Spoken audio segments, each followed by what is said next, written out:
and blessings to all of God's children.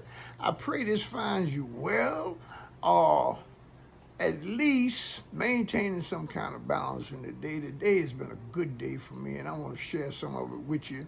So I'm going in with this.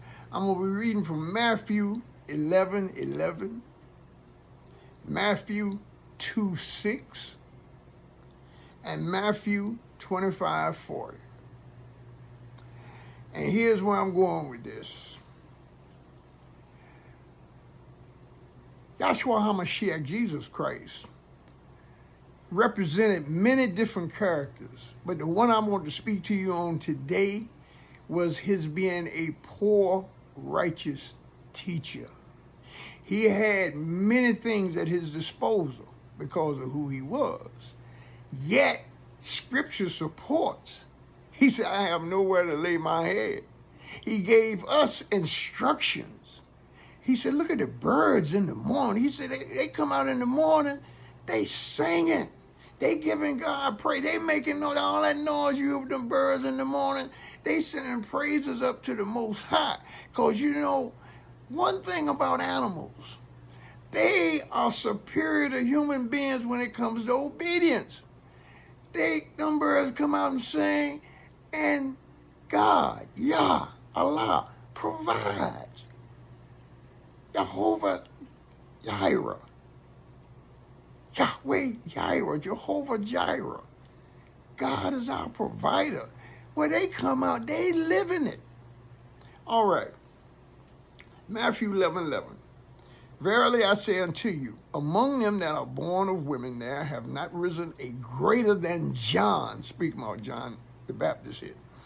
The Baptist. Notwithstanding, he that is least in the kingdom of heaven is greater than he. Speaking of Yahshua HaMashiach, Jesus Christ. Now, notice in that, he that is least in the kingdom of heaven. Christ gave some teachings through parables. He said, matter of fact, that's pretty much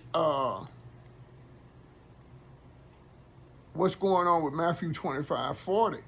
He says, and the king shall answer and say unto them, verily I say unto you, inasmuch, and this is the whole highlight of the parable, inasmuch as ye have done it unto one of the least of these, my brethren, ye have not done it unto me.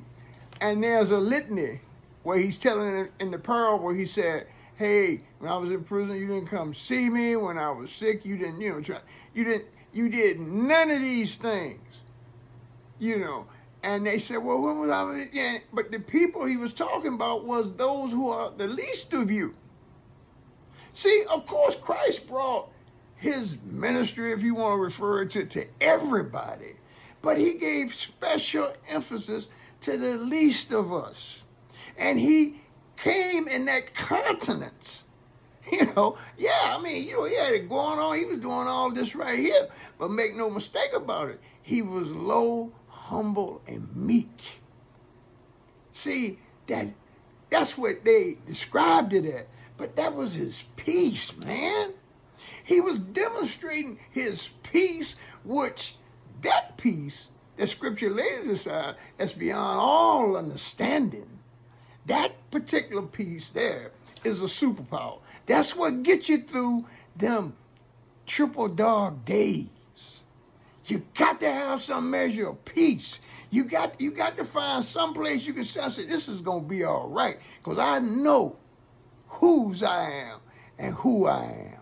So I'm going to give you that right now for today, and I want you to, as I said, I search it, you research it. But remember, and you can also go into this. Another thing that had the Romans very concerned about Christ when he came along, 70 years before that, in that same area that he was in then, the so-called Jew, they had an uprising, they had a riot there. So they was thinking from the political, rulership position, of being over them is that, hey, we have to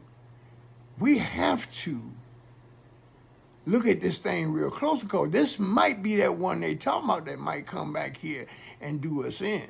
So take that into your research with you, man. And like I said, I pray it elevates you in some way or another. Peace and blessing.